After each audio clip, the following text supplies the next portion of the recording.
Hi, everyone. Welcome to another episode of Stage Door Medium. I have a very special guest today, a Tony Award nominee, nonetheless, who I kept waiting, by the way, the first time. I'll fill you in a little bit, but I could not be more excited to have her here. So please welcome Jenn Colella to our show today. Hi, Jenn. How are Hi, you? love. I'm good. How are you, brother? I'm well. I'm well. Thank you so much for coming on today. I could not be more excited to have you. It's my Um, pleasure entirely. I was very excited to see you again. and it's funny, if gosh, there are sometimes, when I read people, I get a little nervous before that Zoom camera connects. And with you, I was so excited, and I was like, I can just tell that we're gonna click. And sure enough, we did. Yeah. But if you're listening at home, quick funny story. So I was like, as I said, I was excited, but I leading up to the reading, they kept showing me a symbol for, like, how it says like so and so has entered the lobby or like the waiting room, and I'm like, hmm oh, I'm like, well, that's cute. I'm like, I'm excited to talk with her too, because your grandfather was coming through earlier and he was like, kept showing me the image. I'm like, all right, like, yes, I'm very excited. But he kept showing me the damn image of like Jenn Colella has entered the waiting room, not realizing that that was my symbol for I did not send you the link. That's So, funny. and then I see your email and you were so kind. You're like, are we still, you're going to send me the link? And I'm like, shit. And then I'm like, and when you do a reading, if you're listening, as the medium, you are not supposed to go in stressed at all. So now I'm stressing. And then the other factor, I'm like, I'm keeping a Tony Award nominee waiting. And I'm like, Get out of what? here. How So dare you? how dare Get you? out. What have you been up to since quarantine has begun? It's been so fascinating because I left in March. I left New York City in March to come to Canada with my partner and her kid. And I have been in Canada ever since. So it's been nearly a year, I guess, that I've been sheltering here in beautiful Canada. I'm now in Stratford, and it's stunning. It's just really beautiful. It's a beautiful community. It's a beautiful place. There's snow everywhere right now, and I've never seen so much snow. It just looks like it's not even real. I got a dog. I have a little 4-month-old Stella Colella, whom I love very, very much. It's been wonderful to have the time to connect with her and to allow us to have a deep bond that will last, for her lifetime. And other than that, I've been surprisingly busy. I'm teaching a lot of master classes. I've been hosting some virtual galas. I also have been doing some concerts. I recorded some demos. I wrote a song with Tom Kitt that Sony Records is going to produce, which is kind of dope. Just found out about that. That's And incredible. yeah, so it's been cool, right, to like see how we can stay active during this time of shutdown. And I'm just so impressed with artists being able to keep things alive. Yeah, I'm not surprised though that Broadway artists are still finding ways to be creative and to flourish. And but also about your dog, that's so exciting. Like I was reading that there was a spike in adoptions and people, finding pets. And I remember years ago, I'll never forget it, when I toured Greece. I was in Athens, and our tour guide mentioned that when their economy really took a nosedive, they said the one thing that they saw spike were adoptions of dogs. They said because people were feeling lonely and they wanted some form of company and companionship. And I mean, I know it's so random, but I also learned that dogs there are part of the municipality. So every stray dog is tagged. So if you find that the dog needs medical treatment, you can actually call the number on the tag, and these dogs will all get free health care. It I was love amazing. that. Oh, I No, love that. I know. Yeah, I'm so glad we share the planet with all animals, but They're the dogs best. especially. The Oh my gosh. best. Yeah. Um, so I guess while you're now that you're all cozy in Stratford, can you tell me just for a little bit, when did you get the bug to be a performer? Was it something that you always knew that you were meant to do? For sure. I've always been a singer. I can remember the moment when I connected the sound of singing, that vibration, to joy. My mom was holding me. I must have been 3 or 4, and she was singing Barbara Streisand, who was playing. And dancing and laughing. And I remember those two female voices mixing, and the vibration of that, and the smell of my mother's skin, and the joy emanating from her. There was this moment, like I can remember being like, oh, this is goodness. Like Barbara Streisand is His goodness. goodness. And then I just wanted to hear it all the time. And my mother and I would sing in the house, and then I sang in choir all through elementary school and middle school and high school, and then it was like show choir and concert choir, and I just, anytime I could sing, I would sing. And so it's been since pretty early on, I would say. It's funny, before I do a reading, sometimes we always have to find ways to, what I call is like lift our vibration or raise our vibration. So like one of the things that, if you're new to watching stage door medium, I always like to share little tidbits with you at home about what it's like on my end, and how there's some parallels to, so many parallels to artists and performers. And I remember I would watch videos of Broadway performers and how they would get ready, and they would listen to music, or they would sing songs, on the radio to help. And really, it's the same thing as a medium. We sing, like, not everyone, but I sing before a reading because it raises my vibration. It puts good out there.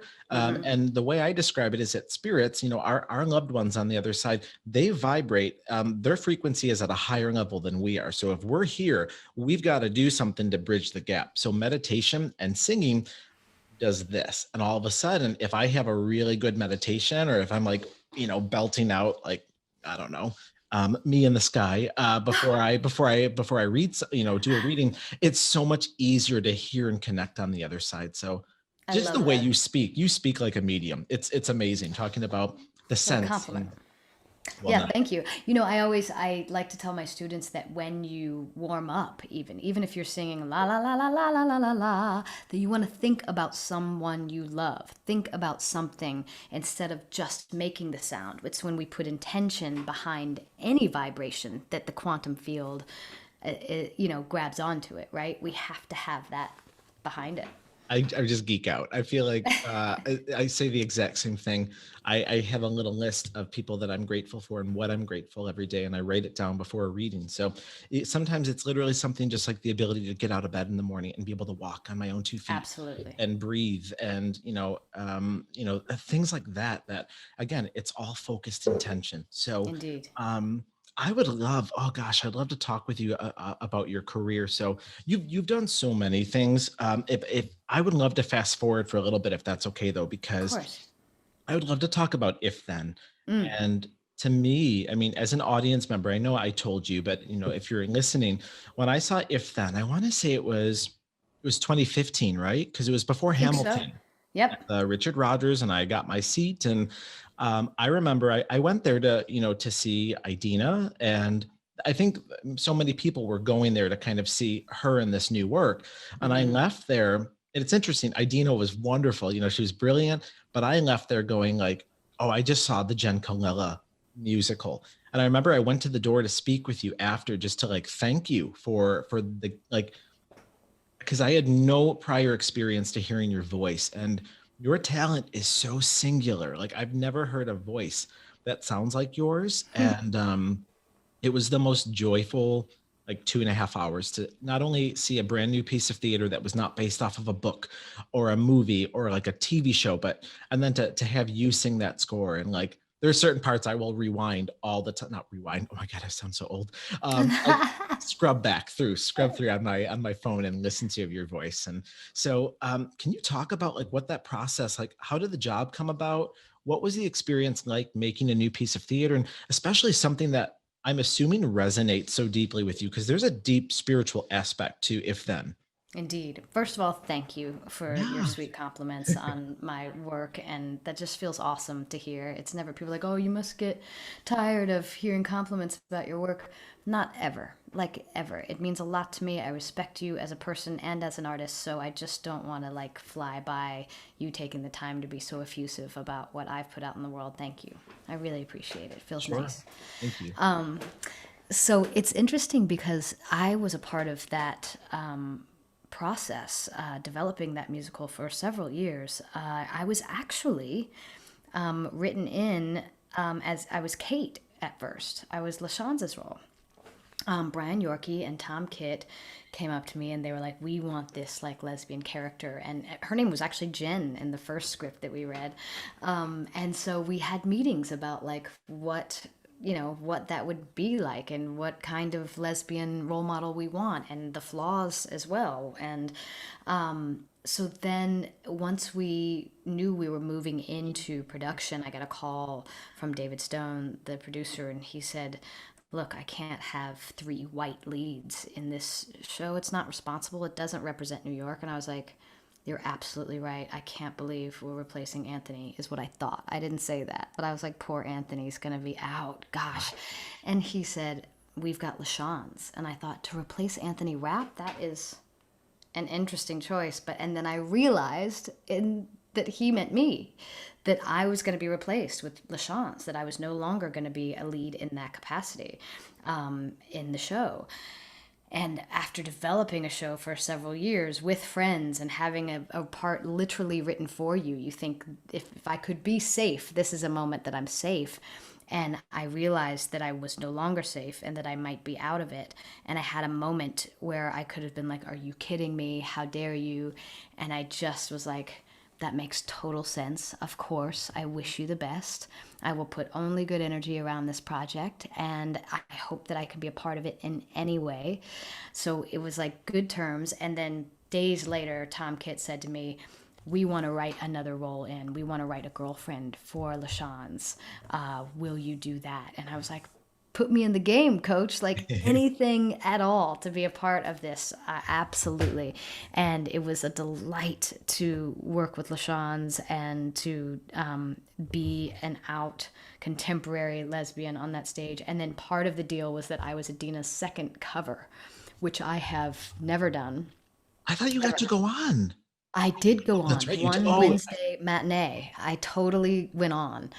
And it was terrifying and extraordinary.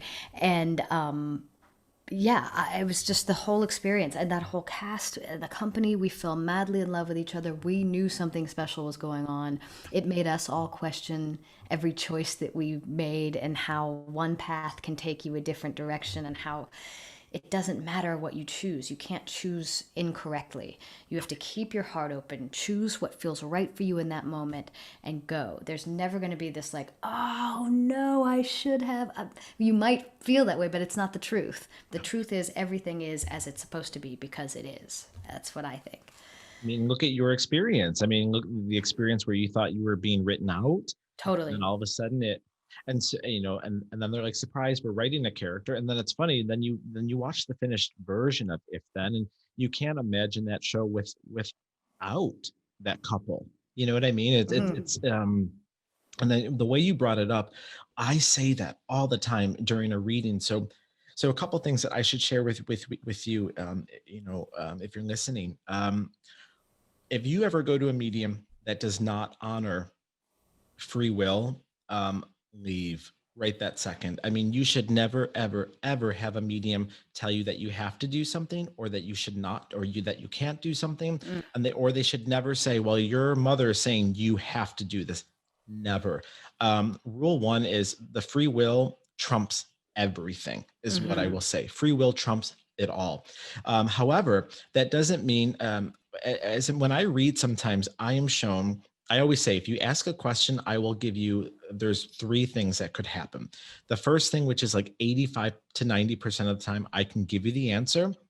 And then I will ask them, like if it's someone's mom, I'll say, in addition to that piece of information you just gave me, give me a little bit of tidbit, give me a tidbit about yourself so I know it's you. So the client doesn't just think I'm going, "Oh yeah, you're going to do this and it's going to be great." And just Right. recently I got the information, and then she said, "Talk about the buttons." And she showed me a bowl of buttons. And I'm like, "Did your mom collect buttons?" And like, that's not a common thing, No. and this woman was like, "Oh, she had bowls and bowls of buttons everywhere." So that was my little way of, okay, we calibrated it. I know that what I'm hearing is correct.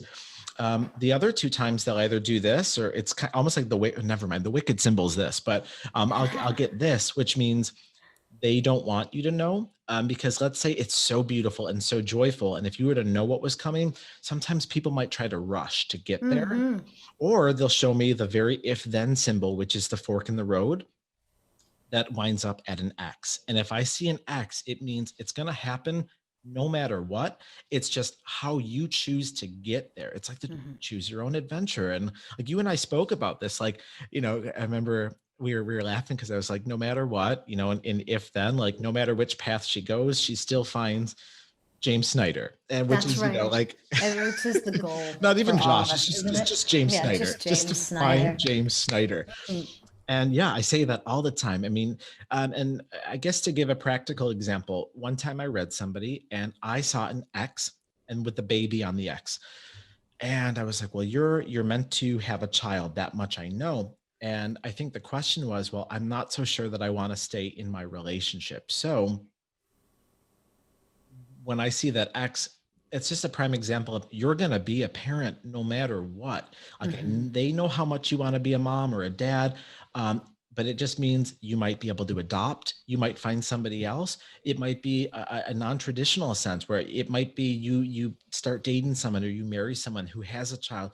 You're that parent as well. You know what I mean? Mhm. Like, so I always say, stay open to the beauty of how it could work out. And I don't know, just if then was so special for me to see something that was so, even the way the dialogue was written, just about her having these talks with herself. When we meditate, I always say, in addition to possibly picking up on loved ones, you're picking up on that little voice inside of yourself as For well. And sure. look at the first line. She goes, "Hey, it's me." And which, how was that, by the way, being the understudy to go on when those lights Terrifying. come up? Were they like, who? Like, who are? Well, that's the terrifying thing, right? Because people are coming to see Adina. And so that, hey, it's me was always this warm, beautiful, she got to bathe in this applause. And so I came out there, lights, and I was like, hey, it's me. And they were very sweet. I think because I had tweeted about it, there was time enough for some folks who knew me and of my work to come, and they were very supportive. Anthony was like, that was like a 15-second reception. Like, he counted, like, we had to hold the show because That's they were wonderful. super, super nice to me. They knew that I was terrified and gave me a lot of love that day. It was sweet. Oh goodness. I'd love to talk about Come From Away. Well, I was actually I was performing If Then when I got called in to audition. And I remember learning Captain Bass's song, Me in the Sky, and thinking, oh, I'm way too young for this. She says she's 51. There's no way I'm going to be able to rock this. So I thought, as we have to do sometimes as actors, let me prepare. Let me go in for Telsey. Let me go in for Chris Ashley and show them how prepared I am and the way that I work and remind them, even if I'm not right for this role, right? So that's how I went in, just totally like, not my role, but I really want to do well. And then I got called back and I thought, wow, how sweet. They just want to see me up against whomever they're really looking at so that they can gauge, like, and I was like, I'm happy to help them out. And went in again and sang the song again. And there's a moment as an actor where you can see across the table that you're going to get it. Sometimes they just, You can feel everybody it. kind of relaxes and the vibration and they feel grateful, and I was like, oh my goodness, I'm gonna get this role. And I felt a huge sense of responsibility because I'm playing a woman who not only broke glass ceilings for other women in her particular field, but who is very much alive and I'm sure would see the show. And so thus began this, like, carving out of trying to honor somebody and create my own thing and be a part of this movement of kindness that is all I've ever wanted to do as a person and an artist my whole life. So it was beautiful alchemy. What is it like? Because I know Beverly quite well. So what is she like as a person? What did she think of the show as a whole? Was she pleased with it? Was she pleased with your interpret? Because it's got to be a weird thing to sit in an audience. And because I remember reading an interview with Stephanie Block where she talked about Liza. I guess Liza did see The Boy from Oz. She saw it once, but she said it was, she says, I can imagine it's got to be a weird thing being in the audience. People know who you are, and then kind of having people watch you watch the Watch show. yourself. Hmm. Yeah. I mean, what was that like? Well, the first night, it was funny. She and I met prior to her seeing the show. We had just finished our final preview at La Jolla, and we all went over to this restaurant, James's place across the street, and she was there. It was the first time we had seen one another, kind of across the room, and she made her way over to me and she said, "I think you're playing me." And I said, "I think you're right." And we just embraced, and we immediately felt this kinship. And she had no idea how big of a role she played. She was like, "We had this interview, years ago in Gander, and then they called us here for this opening." So, and then they started telling me about their experience. They were like, "We sat on the tarmac for 28 hours." Like and then her husband, Tom, was like, "We have this map in our kitchen where we put pins in when we travel." And I was like, "You don't say." Like, I I have knew goosebumps. all of these things were in the show and they wanted to share them with me, and so I was just holding space for them and nodding. And then the next night, opening night in La Jolla, there she is, third row, right in front of me. And as I was singing the song, for most of it, her face was just buried in her hands. She was so overcome, and Tom was like holding her. She was completely overcome. And then she saw the show well over 100 times. She Holy just cow. loved coming back. She was very, very supportive of what I was doing. And it's sweet too, as far as personally goes. She and I are very different people. This is a Southern conservative woman. Here I am, a left liberal lesbian in New York, and there's no other way our paths would have crossed, and certainly us to come together and have this respect for one another. So it's quite beautiful. I like that art and that just people being kind in real life served as this bridge for she and I to forge this friendship. I would imagine, that Come From Away is going to just, gosh, when we're back, performing again, Come From Away is going to, in addition to like how it was already resonating, it's going to hit probably on an even deeper level. I think so too. You have to wonder too, I was thinking about it, you have to wonder for future shows, until they, when they do come back, if more shows are not going to have an intermission for literally for the sake of, we don't want people milling about while we're getting, you know what I mean? There are so Yep. many things that I can't help but think about. For sure. I Um, was worried about initially when we came back, like if fans were going to want to come back, but I'm no longer worried about that. The wonderful thing too about this pandemic and having to be in is that I've had more time to connect with fans via Cameo and like Broadway Plus and yeah, Broadway Booker and all of that. And they are ready. Like, people who love theater are beautiful, passionate souls who theater is an outlet for them to find joy and creativity and celebrate with family members. It's something they do together. It's something they plan all year to go and do. I just think I'm no longer worried that it's going to be like, oh, I wonder if people are going to come back. Like, when it's safe to come back, I think people will come back in droves. I mean, you look at the history of what the arts has done. Anytime we've had like a world war, or anytime we've had like something traumatic happen, and people run to it. Yes. They want to escape. They want to. I mean, that's the beauty of theater. We talk about. I was just talking with another person that's going to be featured on here about coming up. Hopefully, we see a more diverse Broadway.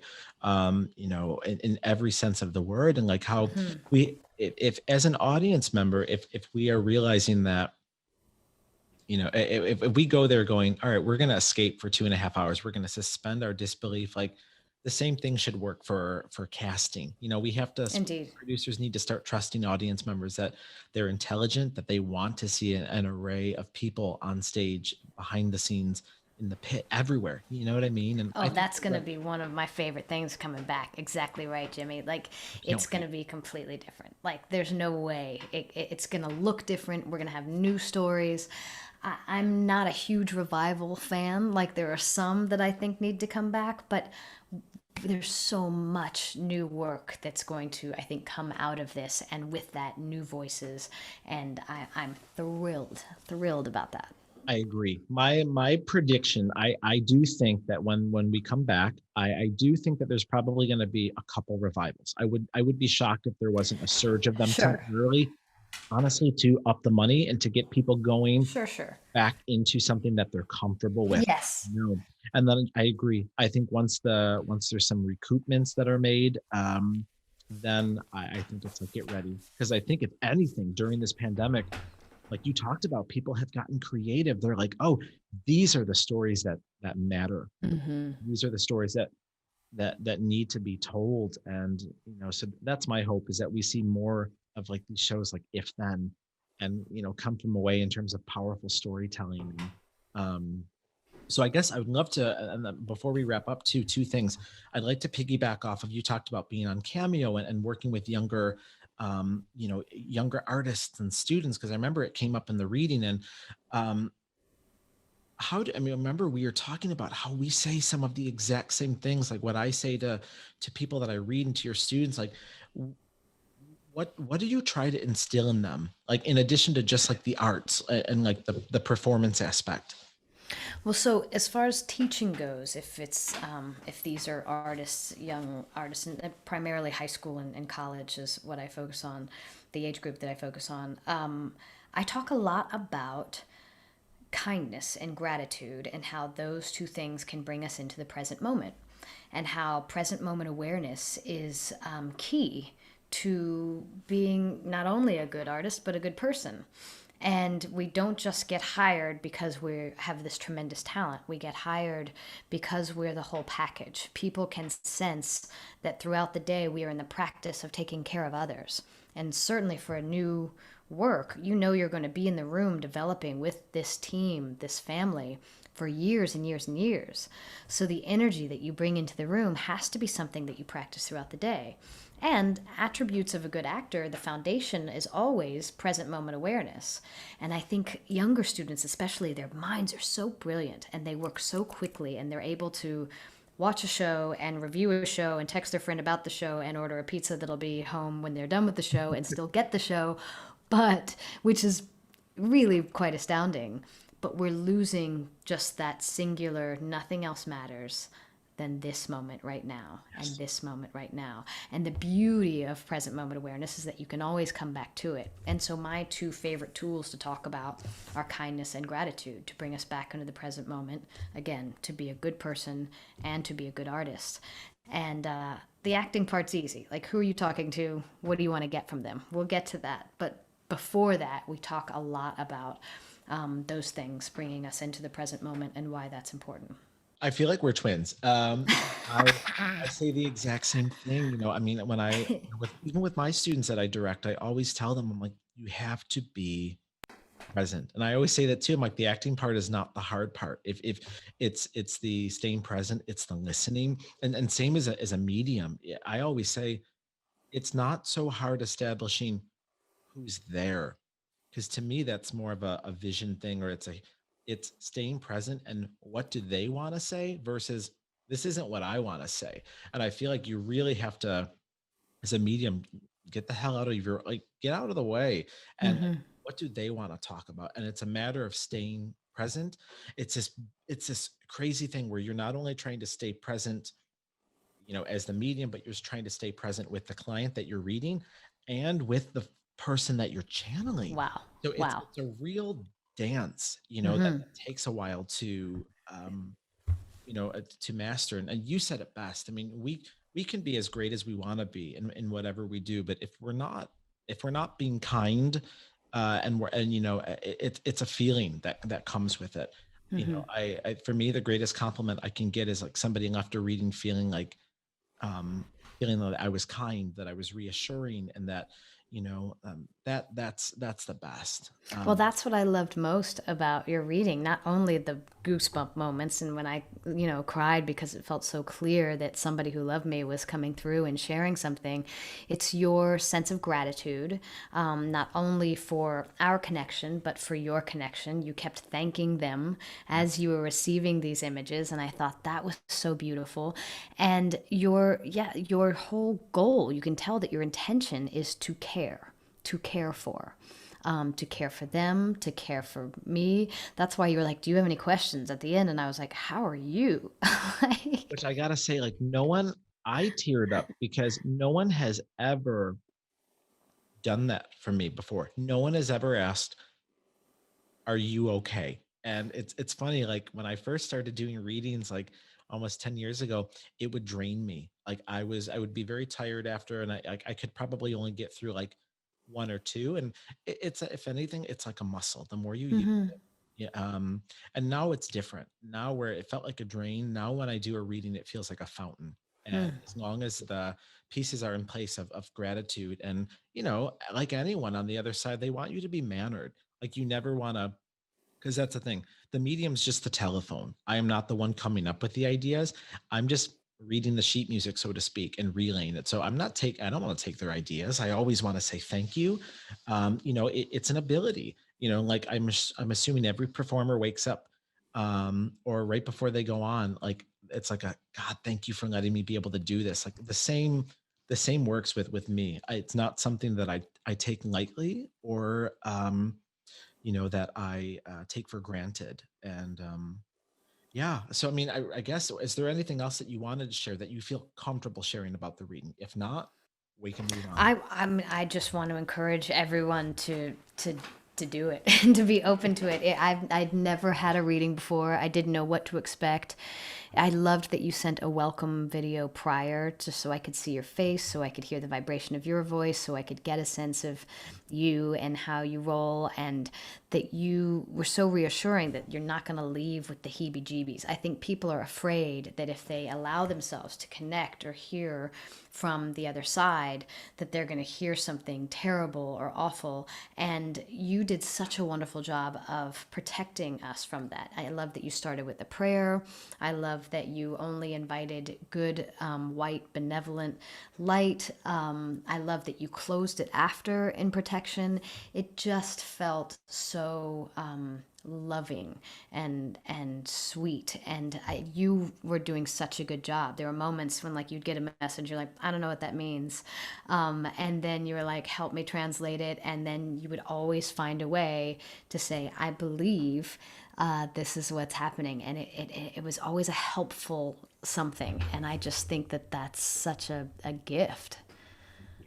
Thank Yeah, when you. we have those moments when we don't know, because here's the other thing too. Sometimes they'll speak in symbols. So if somebody hasn't been gone that long, or even if they like, if it's funny. There was this one moment where, and I think it's okay to share. It's Of nothing course. personal, Yes. Yeah. nothing that would be. I think I remember when I got your grandfather through, it was like he showed me the symbol of just his smile. However, as a medium, sometimes a smile could mean two different things. It could either mean they're emphasizing their smile, they were proud of it, or like they might have, if they were older, they might have been missing teeth, but it didn't feel that way. He kept showing it to me. Like I told you, like I was viewing an Instagram story where, like, if somebody's trying to highlight maybe somebody who photobombed in the background and you don't notice them at first, each time you click the next story, it like zooms in on that person. He kept getting me closer and closer and closer and closer to his mouth. And I remember I had asked you, I was like, why is he emphasizing that? And I remember you had talked about like his smile was like the most cherished thing. Absolutely. And when I think of him, I focus. It's just a focus on his mouth. I just see his grin. I see his smile.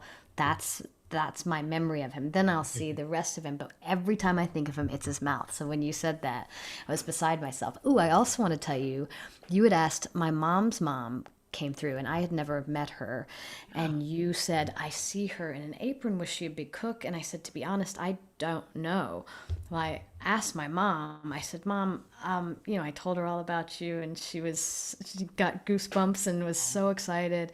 And I said, did your mom did she cook a lot? And she said she did. She didn't like to, but she did. And I said, well, she presented like in an apron, and she gasped, and she was like, she would never enter the kitchen without putting on an apron. Even if she was pouring like a drink of something, she would like always had an apron on in that kitchen. And I was like, Makes well, me so happy because we hang up sometimes and we go, oh, I don't know, like I bet right. that's the other thing too. And you identify as a performer. It's not, and I don't mean myself as a performer, but making the parallel, it's not your job to translate the experience to the audience member. You're not supposed to say, this is how you have to take come from a way, or the message Right. you've done.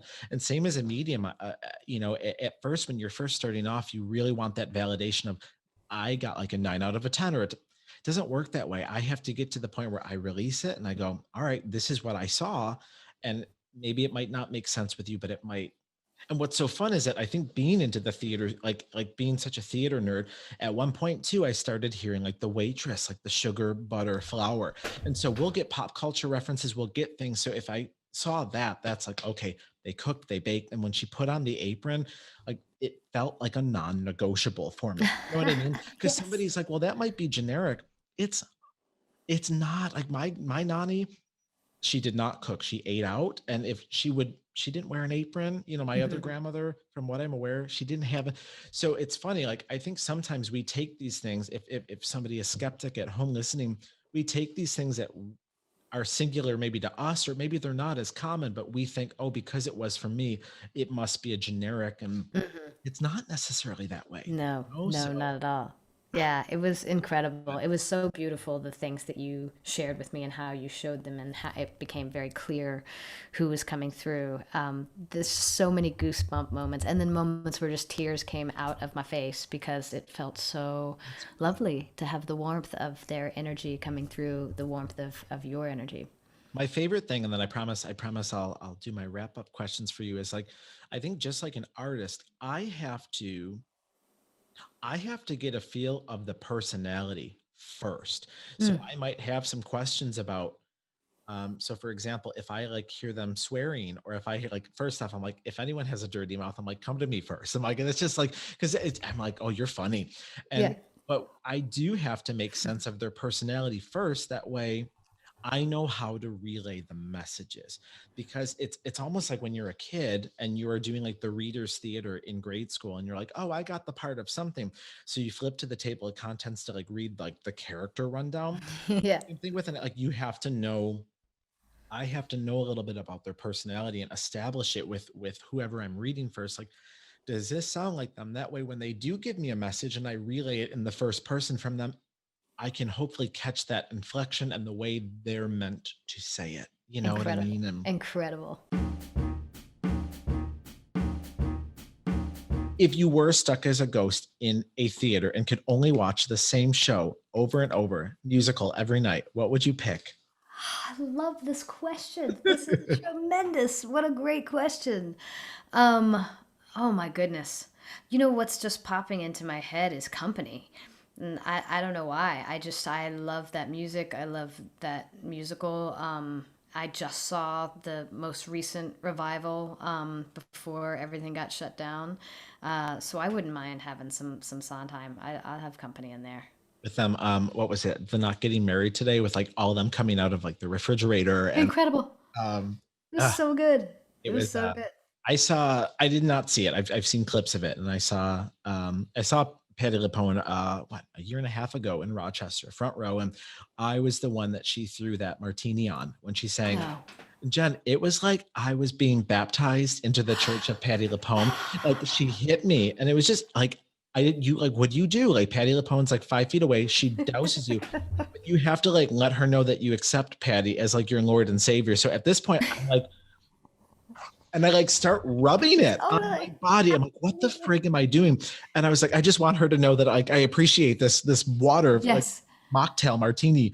Um, Ah, that's going to be one that I can't wait to see. you're gonna flip out. I It's can so wait. beautiful, and everyone in it is so good. It's a delight. Perfect. So if I love asking this, if you could go back in time travel, and if you could create a role that made a now Broadway star iconic, what role would it be? Wait, so I go back in You could time. go back and, like, let's say, replace Bernadette Peters, replace Patty LuPone. Like if you could have been the first one to originate a role back in the day, what show would you have Oh, picked? I think it would be Peter Pan for sure. And no disrespect to Mary Martin and to all of those who came before, but yeah, I think I've been playing Peter Pan for centuries. That's a good one.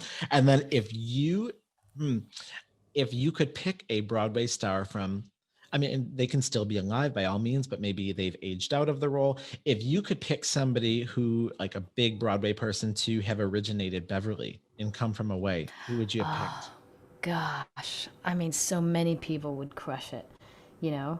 Um, wouldn't you like to see Lapone like fly a plane, right? I'd love, she's such a badass. I wish Marin Maisie was still here. I think Marin Maisie would crush that role, right? Okay. I gotta say, I'm a huge Rachel Tucker fan, so she has replaced me on Broadway, and I cannot wait to go back and see her. I just think she's tremendous. Who else would be great in that role? What about Audra? What if Audra was Captain Bass? Can you imagine those rich tones Oh, of her on forget it. all of Oh it? my God. Um, USOA! Can you imagine? Like the but it plane just would could you imagine explode. Lapone singing it too? Oh, forget it. And just, yeah. Look Oh at my that. God. And then there'd be like thrill moments like, is she gonna belt it and straight tone it? Is she gonna That's do it right. with a little bit of like a flirty vibrato and like head voice That's to it? right. Yeah. Because those deep flats that you hit, and me and this guy, I'm like, it could go either way, and I'd still be like sweating the entire with my water and my sister companion. Yeah. Yeah. Yeah. Final question, because I just love to Mhm. end on a human note. So many, many, many, many years from now, when we're all not here anymore, how would you want people to look back at Jenn Colella as a human and as a performer? Oh, I hope my legacy of kindness and trying to be in the practice of kindness is what comes into people's hearts. I would like for people to remember my full-bodied hugs. When I hug, I'm like knees to knees. You know what I mean? Like I want heart to heart. I want to feel your heart beating through my rib cage. Just this, I think that the sense of warmth and connection and love that I have for all humans. I think that would probably be it. Beautiful. Well, Julia Murney talked about your hugs, by the way, because Did she? I read her, and then I read you, and then I interviewed her. And she was like, you need to get a hug from Jenn. She's like, when this is all done, she's like, we'll get together. She's like, you need to experience it. She's like, and she's so funny. She's like, it is an experience, is what she said. I love a hug. So You we're know, gonna I've get heard that a Ben hug. Vereen is the same way. That I it's could like see a, that. Oh, I it's could see that. a hug is a tribute to to connection of two humans. I love a hug.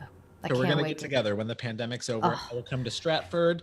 I'm gonna Whatever hug makes you it work, down, dude. we're gonna Yeah, need a knee hug it out. So that's right. well, Jenn, I want to thank you so much. You are magic. You are light. You are a gift to all who know you and who have witnessed you perform. So I want to thank you so much for being here today, and Thank you, brother. we will see you soon.